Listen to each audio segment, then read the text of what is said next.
Hello, and welcome to the Connected Community Podcast. Today, my guest is August Childs, who is a death doula and a conscious dying coach. And today we talk about the nature of impermanence and death contemplation, which I realize sounds like a really heavy and dark topic, but this is absolutely a beautiful podcast.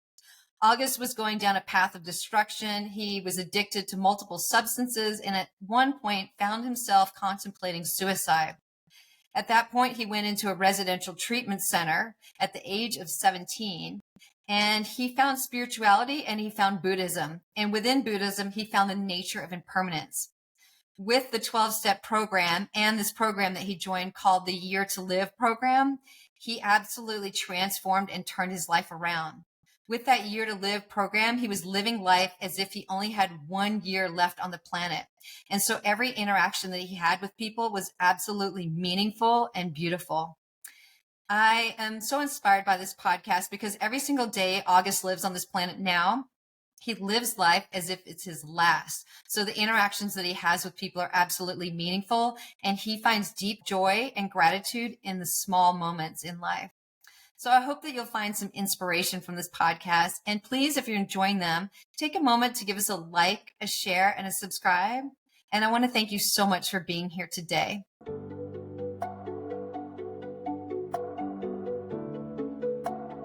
Hello, and welcome to the Connected Community Podcast, a place to explore possibility through mindfulness, movement, and self-discovery. Our intention is to deliver insight and inspiration while fostering conversations that are genuine, unfiltered, and deeply human. We hope you will enjoy today's episode.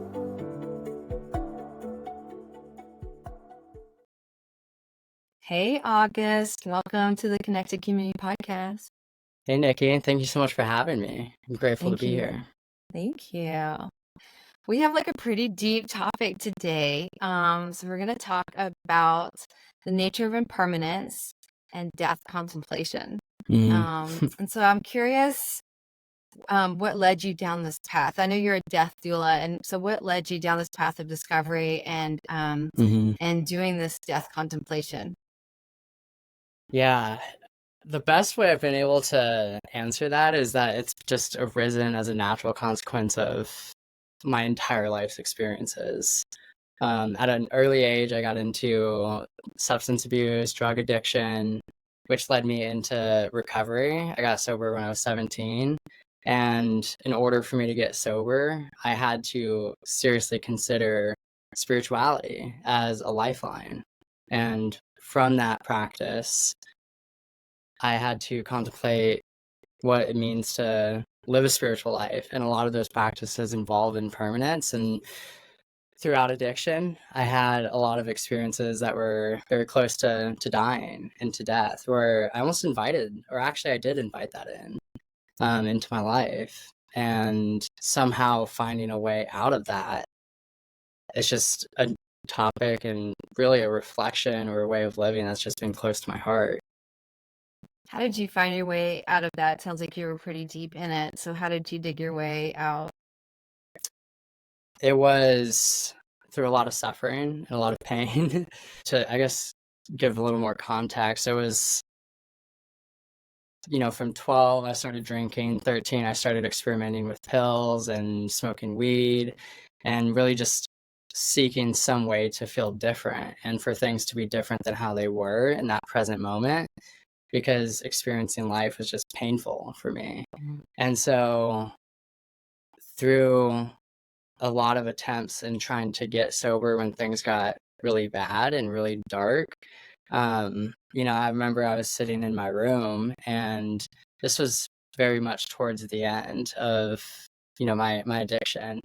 But I was sitting in my room and I was thinking to myself, like, what are the ways out of this? Like, how can I get out? And the idea of not having any sort of substances just was not something that crossed my mind. So I wanted to commit suicide, but I didn't have the bravery in me to follow through with it for whatever reason that was. And so I gave myself a year to live death sentence and said, if I make it to the end of this year without getting shot or ending up in prison or overdosing, then I will follow through with it. And what followed from there was a series of just really unfortunate events. I ended up in the hospital because the cops were called on me, got into a really big argument. And the opportunity presented itself for me to go to treatment. That was where I got introduced to the 12 steps. I got introduced to spirituality, and I began to see how other people had experienced the same exact thing that I experienced, but they made it out and they found a way to live like a really quality, fulfilling life. And they seemed genuinely happy. So at first I was very, I was like, that's not true. That's not possible to have the sense of peace without any substances. And I remember thinking to myself, like, there's something you're keeping hidden, but they continued to show up in very consistent ways. And so it was a community of people and having people show me what they've done that helped me find a way out and survive addiction. What led to that addiction? I always feel like when there is some kind of abuse like that there's a big underlying block or shadow. What was the thing that kind of got you started down that path in the first place? I've been sober for about 12 years, and at different points throughout my recovery, I feel like I've answered that differently.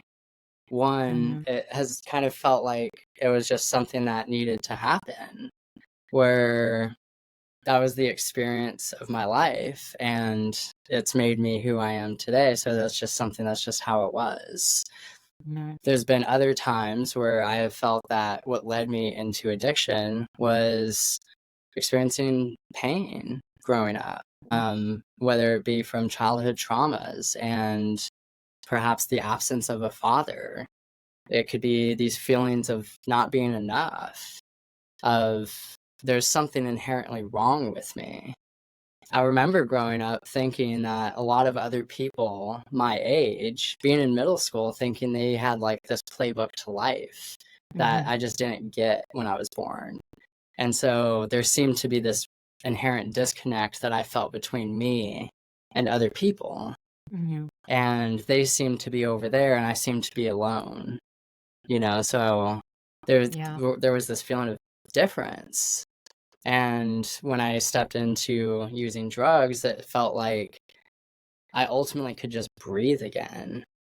Like that's what it did for me. So there was this feeling within me that was one of tension, this one of constriction. And I had felt that essentially my whole life. And when I stepped into using drugs, I felt like, oh my goodness, wow. Like there was this silence that came over me and this peace. It was like, here it is. I could just be. I can just exist. Yeah. So perhaps that feels most right now for me, is like that's what led me into addiction, was this yearning for how can I just exist and just be. Yeah. And so when you went down the path of recovery, what did that look like for you? So got sober at 17, was in a treatment center for a little over 3 months, gained 38 pounds. Oh my gosh. Yeah, Wow. I really needed it. It was opiates and benzos that were my drug of choice. And moved into a halfway house in Nashville, Tennessee. And mind you, I'm like still 17 at this point, trying to get sober. But I knew that's what needed to happen. And so lived in the halfway house for almost a year and built this community around me of other people who were walking the path of recovery. Worked the 12 steps and experienced very significant like personality changes as a result of going through that spiritual practice, of admitting complete defeat and finding some sort of power that is not me, that I could channel that energy and tap into, and evaluating my resentments and my fears and people have harmed and going out and making that right.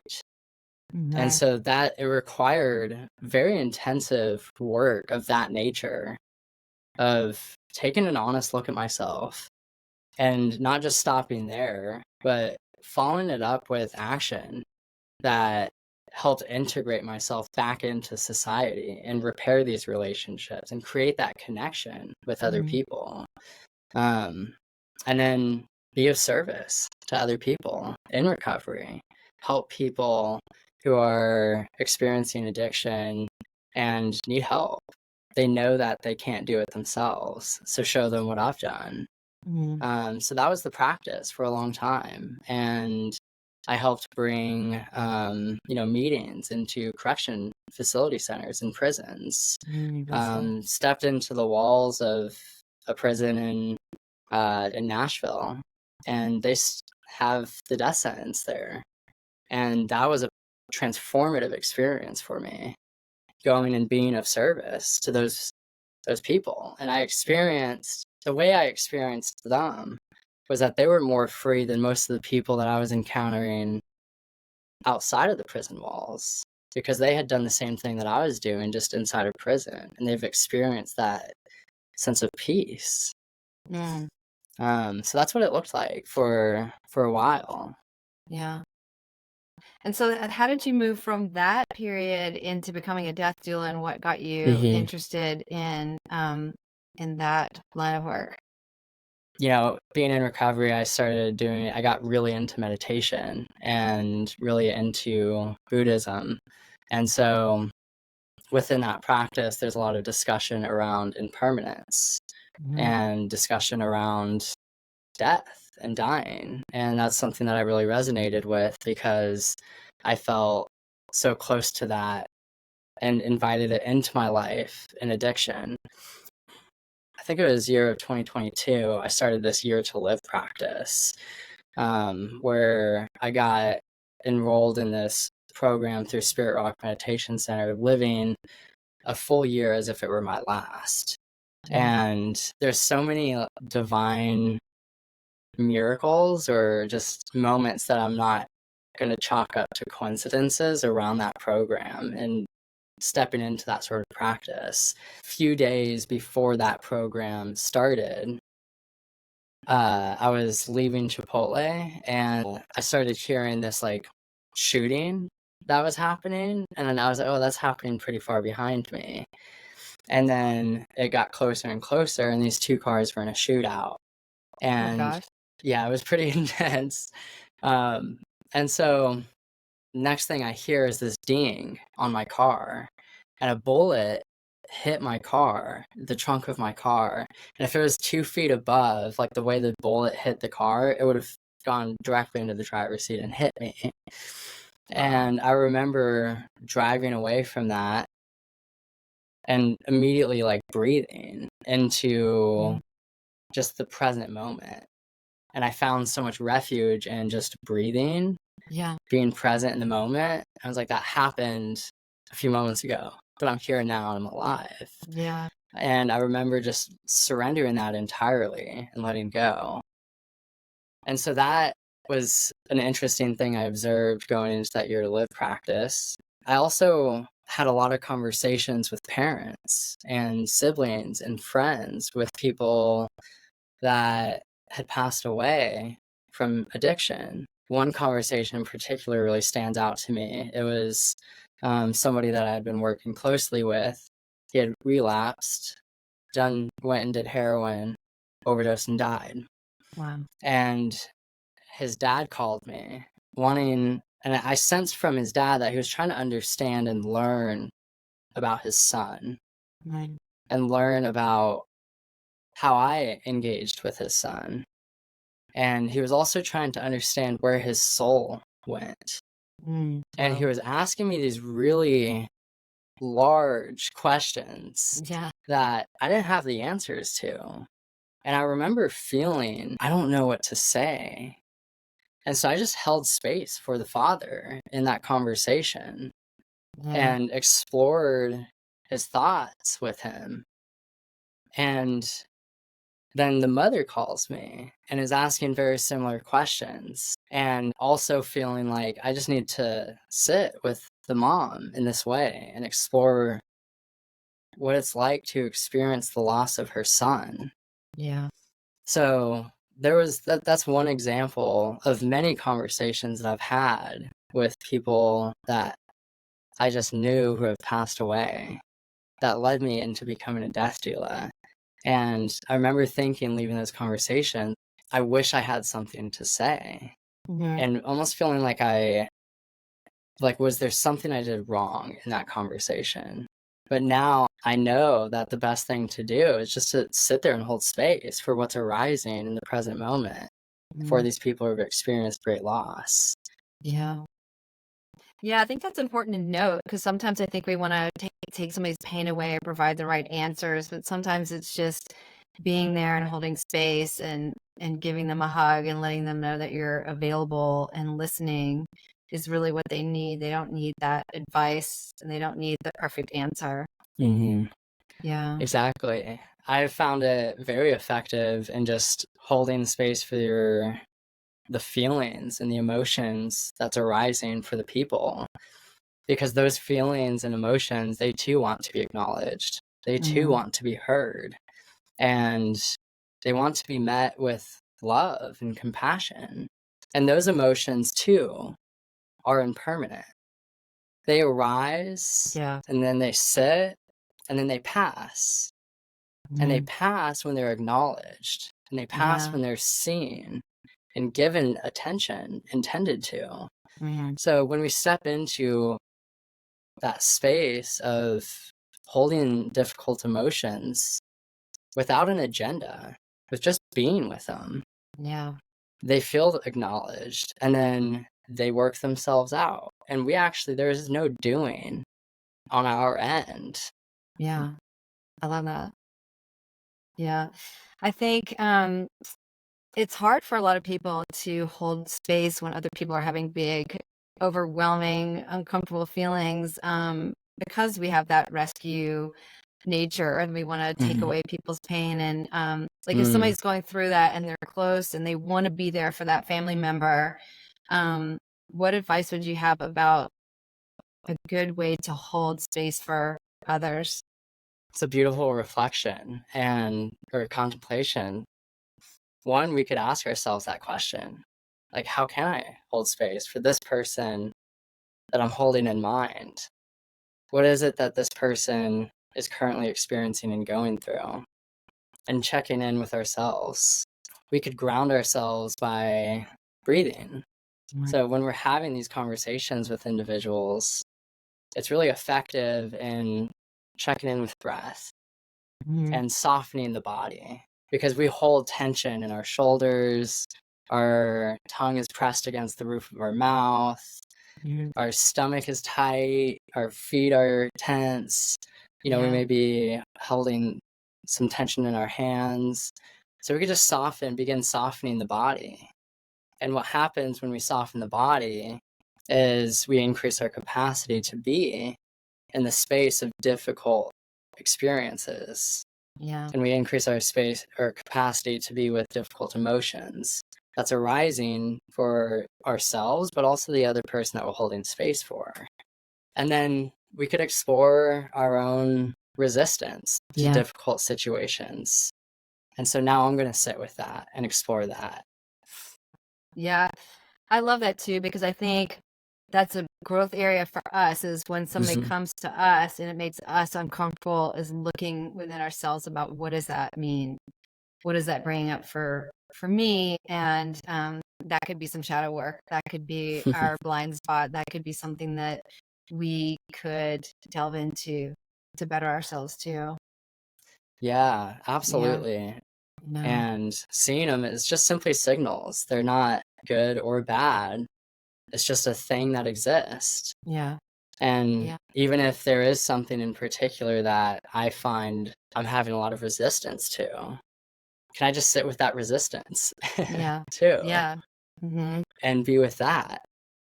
Yeah. And so then that becomes the practice. Yeah. Yeah. That year that you were living life as if it was your last year. How did you live that life? When I talked to you about this before, I would think that a lot of people would just go on vacation and go to the beach and like really just kind of live up life through experiences, but you did things a little bit differently. So can you share that year?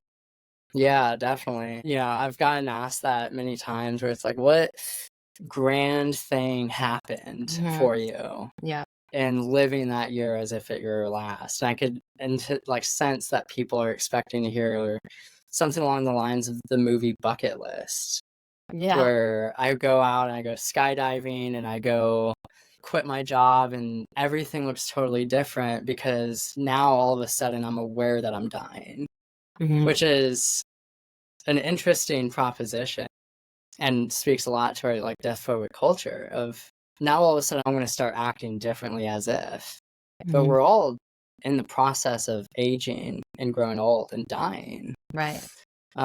So throughout that year, what I noticed most differently changing for me was just how I engaged with my everyday and how I began interacting with my family and my friends and even the person checking me out at the gas station. And I showed up with a greater intensity to the present moment. And it changes the texture of the conversations. Yeah.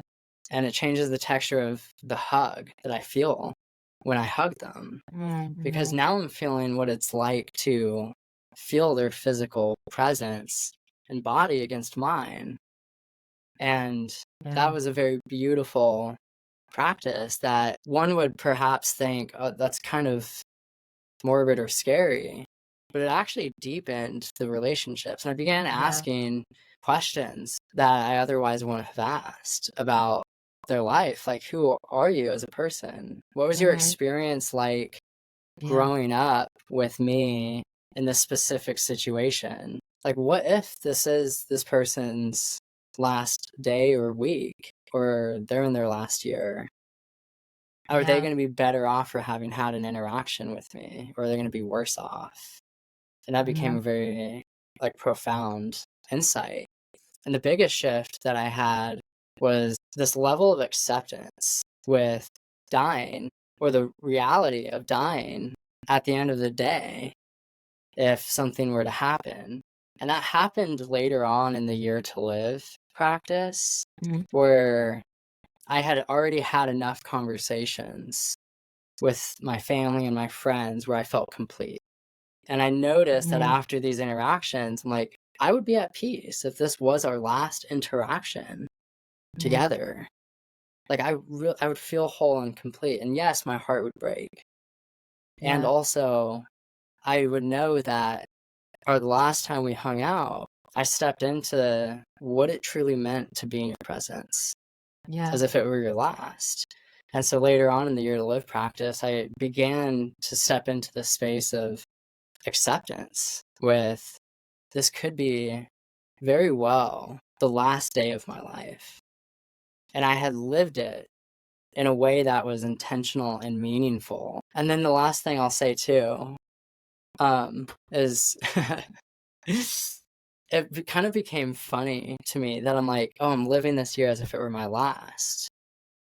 Because no one knows when they're in their last year of life, usually, unless you have the terminal illness. And so then the question became like, well, what if I were to be in my last 6 months? Or what if this was my last week? And so what happened is I became like involuntarily grateful for my life, even after the end of a mundane day. What were some of those conversations that you needed to have with your family and your friends to gain that sense of inner peace? A lot of them reflected around relationships and understanding their worldview, what their experiences were like, and also just having conversations of death and dying together, feeling into, is there anything that needs to be resolved between us? Is there anything that you want to say to me? And I want to say this to you.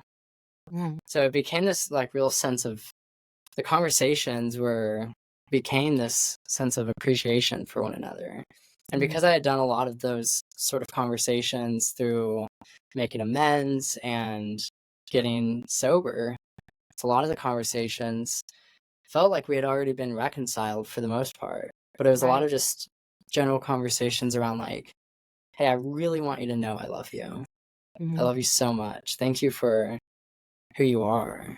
You're a phenomenal mother. I'm so grateful that you're my brother. And like softening into that. So after that year, then what? Because I'm assuming that there was a maintenance of some type of practice for you. So what was that transition out of that year into the years following? Yeah. So my last session, there was something that really stood out to me. And the teacher said, we did a meditation on forgiveness and just acceptance. And he said, may we forgive ourselves for all the things that we intended to do, but did not get around to doing. Yeah. And that last session, that 12th month, snuck up on me. Like, I was like, oh my God, it's already here. Yeah. Like, there's so much more. I thought I had more time, and that I thought I had a little more time to do the things that I had intended to do. Yeah. So that was a big eye-opening experience for me. And then moving after that year, just stepping into the space of, I am on borrowed time. And I really do have an intimate relationship with what it means to be on borrowed time. Because of addiction and stepping into recovery, at 17 years old, I told myself, I have 1 year to live. And I was inviting death in because nobody was left better off for ever having had an interaction with me. Right. It was, Yeah. yeah. So it was like, it was suicidal ideations. Like the world is better off without me. And so stepping into recovery and getting sober and realizing, and it's not by my own energy or my own power that I got sober. It's by spirit that helped get me sober and keeps me sober still to this day. So I've been very aware that I've been on borrowed time. And it was that after the year to live as well, that this is borrowed time. This is precious. There's magic every day, and there's miracles happening all around me. And they just exist. They're just there. And that's what post year to live has done for me, is soften to the beauty of everything that is happening around me. And now I see I wouldn't want anything to be different. I wouldn't want anything to be otherwise. Yeah. How do you work through those moments that we would label as like dark and ugly and painful and just really difficult? I sit with them. This is how I work with them. Like, why are they here? Yeah. And just be with them. There's typically what happens when I'm holding space for those dark and difficult emotions Yeah. is what arises from that spaciousness is an insight that's already in existence, but it's just been waiting for the space for it to reveal itself. And it's in that space that insight creates this shift in thinking or shift in my relationship to what I perceive as being dark or difficult or impossible. It needs to be different. Can you give an example of that? So I guess for me, I grew up with, my mom and dad, they split when I was 5. And my dad was never around growing up. So it created this feeling within me that there's something wrong with me, and that what is it that about me personally that is wrong? Why doesn't he want to be in my life? Yeah. And that was a really hard thing for me to accept growing up or work with. And there was a lot of resistance. And for many years in my life, I struggled even talking about that because it seemed to reflect something was fundamentally wrong with me. Yeah. And that was a hard chunk of truth to swallow. That, oh, there's something wrong with me. Right. So after sitting with that, I realized that there's nothing wrong with me. And things are just the way they are. Right. And so that came from just being with that really hard experience of growing up without a father. Yeah. And there's a lot of other experiences that I've had where, I mean, just in that dimension of not growing up without a father figure that I also had to sit with that were difficult. Yeah. And there was a lot of traumas coming up around that for me of like, I'm not enough. You know, there's something wrong with me. Mm-hmm. That is a hard energy and Yeah. hard emotion to sit with. Mm-hmm. And after some time of sitting with it, it softened and my Yeah. body softened to it. But it was difficult. Yeah. I find like most people have a limiting belief of being unlovable or not worthy or fundamentally flawed. I mean, those are really common ones that a lot of people carry, that are really heavy, that kind of flow through their entire life and everything that they do. And those are really, really big ones to move through, really hard ones. They are really hard. And they deal with the sense of self. Yeah. And through sitting with it, I learned that in order for me to actually surrender that limiting belief or work through that limiting belief, Yeah.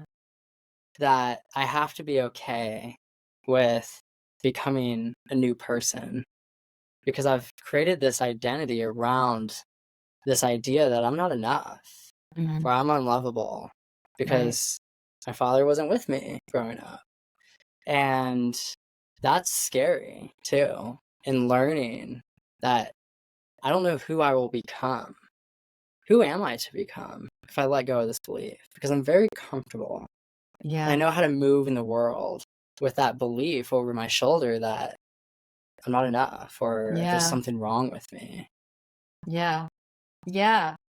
I'm doing this course right now. It's a 4-month training. It's amazing. But one of the things is moving through limiting beliefs. And so you write down and you write down your limiting beliefs, and then they kind of go a layer lower and a layer lower and a layer Mhm. lower. And then the ones I mentioned are the ones that are pretty much common for everyone. One of those, I'm not lovable, I'm fundamentally flawed, I'm not worthy, and just going down the list. And then you write, what is the benefit of having that belief, right? Mhm. Like I don't have to take chances, or I don't have to use my voice, or like there is some benefit to holding on to that belief, Mhm. and then writing down what are all of those benefits by holding on to this belief. What is it doing for me? And then looking at them together, like on paper, Mhm. and then looking at like, is it worth it? Yeah. Is it worth it to not take chances? Is it worth it to hold on to this belief? And doing that exercise was really cool. And first of all, just getting to that belief, diving Mhm. layer below layer below layer, and it's always one of those few. And then how it's benefiting you, what you're Yeah. getting from that, and then like, is it worth it? And when you look at it Mhm. like that, it's like, whoa, it's not worth it. Not that Right. it's that easy, not just like a little exercise and you write it all down and it's done. But yeah, kind of a way to break it down and look at it in a different way, like you're saying. Yeah, there's this emotional payoff that we get Mm, with those beliefs. And exactly what you're doing, once you're evaluating what those payoffs are and asking them what their value is, mm, you're challenging them to earn their keep. And then Yeah. there's also the ending of that. So Mhm. we need to grieve the ending of those payoffs Yeah. and of those benefits that we get from Mhm. it. It's okay that there's benefits to feeling like Mhm. there's not enough. But am I willing to experience the ending of Yeah. that and grieve and feel the loss of it? Yeah. And then 'Cause that will help me feel into the new thing. yeah. Yeah, I mean, one other step in that program too is writing down what it would look like if you got rid of this beliefs. Mm, What would that look like in your life? How would that manifest? And being able to envision that. How would you live mhm, life if you didn't have that belief? Yeah. And then I think that's important too, right? Grieving something, because if something's part of us for so long, mhm, then it creates a space in our body. And when we release it, there's an emptiness mhm, that I feel like needs to be filled up with something else. mm. That positivity. But then, yeah, there's that grieving and that letting go and that cord cutting. And yeah, yeah. Easier said than done. Yeah, it is easier said than done. Hmm. And I mean, that process is worth it. Yeah. And for me, I feel like that's part of the human experience is to step into going through processes of endings and new beginnings. Yeah. And there's also Yeah. death of those emotions. It's Hmm. all impermanent, and that's okay. I also like what you said about showing up in the world, because before you were saying the world wasn't better with you in it, right? You weren't bringing any Mm. light to anybody's life that you were touching. And now there's this intentional living and trying to bring those positive interactions in your life and kind of spreading that light. I love that, right? It's like, what's our intention and how do we want to present ourselves in the world and how do we want to move in the world and how do we want to be seen? I mean, I wonder, did Mhm. you ever contemplate, if I were to die at my funeral, what would people say? Yeah, there's how do I want to be remembered? Right. And there's this tendency of only remembering the good things or the positives when someone passes away. Yeah. And that's okay too. However, I also want to be remembered for like my struggles. I want to be remembered for the times that were really hard for me Yeah. and how I moved through it. And did I move through it in a graceful way? Did I fall flat on my face? Was it was there a lot of slips backwards and then forwards? Because Yeah. that's the what it means to be a human in this Yeah. world. I was about to say that's the humanness of us, right? Yes. Making mistakes and missteps and falling backwards and standing back up.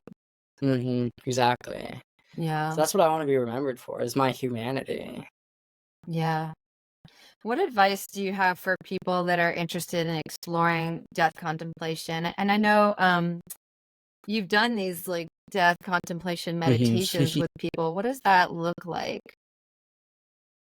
Yeah, so if someone's interested in getting like started with death contemplations, I would encourage them to check in with themselves about where are they at personally with death. What does their relationship look like with death? How did you grow up? Like, what was your family's beliefs and Yeah. conversations around death? Did that ever happen?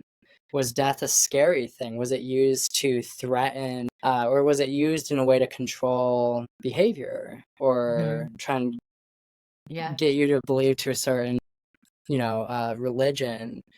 Or was it very open and safe? Yeah. So, first check in with yourself. And then, based on where you're at, you could start with something very easy and more palatable, Yeah. like endings of seasons Yeah. or endings of chapters of your life. Yeah. You could start with the death that is on your dinner plate. Right. And that's a really easy place to start. Even your That's not vegetables are dying. you. Yes. Your vegetables, the chicken, the steak on your Mhm. plate. Yeah. If you're eating a steak or a chicken or Yeah. the vegetable, that once had life. And so you could soften to that as a Yeah. way to begin softening to your own death. And then if the person checks in with themselves and they're like, I'm totally cool and comfortable talking about my own death and exploring it, then start with sitting down and reflecting on what it means to die for you Yeah. personally. There's Yeah. death meditations. You could start by exploring or getting even legal things in order. Like Yeah. figure out who your Which is medical durable super power of important. attorney is. Yeah. No matter what age what you are, that's really important Mhm. to get all that sorted out. Tell somebody what your wishes are if something were to happen, because we never know. You never know. You never know. Mm. And so that could be a great place to start, and pay attention to, as you're getting your affairs in order, Yeah. start paying attention to what's coming up for you. Are there areas of resistance? Are there areas that are really easy for you to explore? Like Yeah. your physical body and what you want to happen to your physical body once you die. What kind of burial options do you want, Yeah. if any? Are there any sort of like emotional pains or traumas that you want to get in order or reconcile before you die? Yeah. And start contemplating those things. Yeah. There's graveyard walks, which is another great practice. Just walking around the graveyard in a very mindful, intentional way, checking in with the breath, checking in with the body. Yeah. Actually, that's a cool one. Just seeing what that brings up for you, just being in that space. Yeah. Or reading all the different stones. Reading the different stones. Yeah. I love going to different graveyards in different cities that I visit. And it's really interesting to get insight into different cultural practices in different areas. Have you done it in And New Orleans yet? no, not New Orleans yet. It's pretty cool Have because you?